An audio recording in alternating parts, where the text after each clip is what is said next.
Naitwa Upendo Wilson, natokea Msimba. Mungu wa madhabahu hii ya nabii wetu Mahela amenitendea makubwa. Ilikuwa ni wiki jana usiku. Tumemaliza kula, sasa tukalale. Ndio. Mtoto wangu wa kike ana miaka 7. Akasema mama, mimi nataka niende haja ndogo ili nikalale. Nikasema sawa, akatoka peke yake. Ila anatoka tu afungua tu mlango akutana na nyoka. Akutana na nyoka. Tana, mama nyoka. Nikasema nyoka hapo sasa. Sijasema kwa nini leo tena nikashika mlango nikaufunga. Njoo ndani ndani. Nikakaa ndani.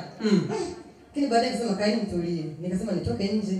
Nikatoka nikamwangaza sikumuona. Ndio. Lakini baadaye nimekaa. Roho akasema usikubali. Ndio. Huyu ni ibilisi alikuwa anapanga kumngata mtoto wako. Ndio. Wewe unamwachaje? Basi nikatoka kwa mara ya pili. Kuangalia hivi anatoka kwenye jiwe, alikuwa amejificha. Sasa anaambaa nyumbani kwangu nina mchungwa. Ndio. Akaenda kujificha kama vile kwenye mchungwa. Lakini nikachukua jiwe kibinadamu nikampiga. Hata sikumgusa. Ndio. Kainua kichwa kaenda akajificha sehemu fulani. Basi amefika sehemu fulani kwenye mchungwa. Nikasema huyu nyoka sio nyoka wa kawaida huyu. Badala sasa niogope, anakuja pale niliko tena. Anakufuata. Kasimamisha kichwa hivi ananifuata. Basi baadaye nikasema wewe vyangu wewe nenda kate maji. Sasa maji hapo sebeni hayapo.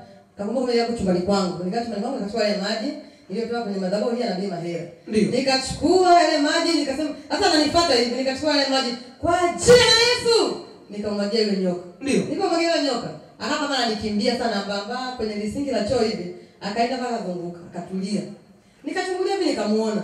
Hana tena yale makali. Makali tena hana. Hana. Basi baadaye naingia ndani natoka hivi nikakuta sasa kuna kineti fulani hivi kajizima kajificha. Ndio. Sasa kama jificha kwake nikajua bado yuko hai. Kumbe alishaisha. Kumbe ameshaisha. Ameshaisha. Baada ya kumwagia maji haya.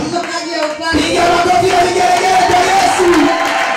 Haukutumia mawe.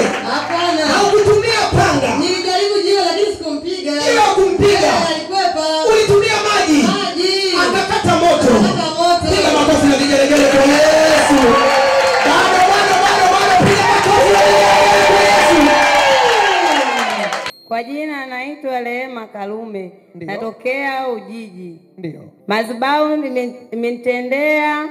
Nyumbani kwangu nilikuwa na njaa ndani ya miezi 2. Ndio. Lakini kwa sasa namshukuru Baba Mahela. Kanitendea kwangu na kula asubuhi, na kula mchana, na kula jioni.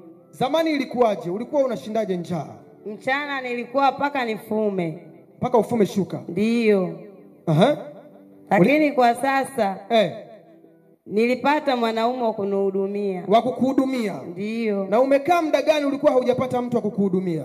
Nimekaa tabaka ya miezi 4. Miezi 4 yote? Ndio. Ulikuwa unakula kwa kutegemea kufuma shuka? Ndio. Lakini sasa baada ya kufika hapa madhabahuni unakula asubuhi, mchana na jioni? Ndio. Mungu akubariki sana. Mpigie Bwana Yesu makofi makubwa na vigelegele. Mimi naitwa Idi Musa, niko Ujiji hapo. Ndio.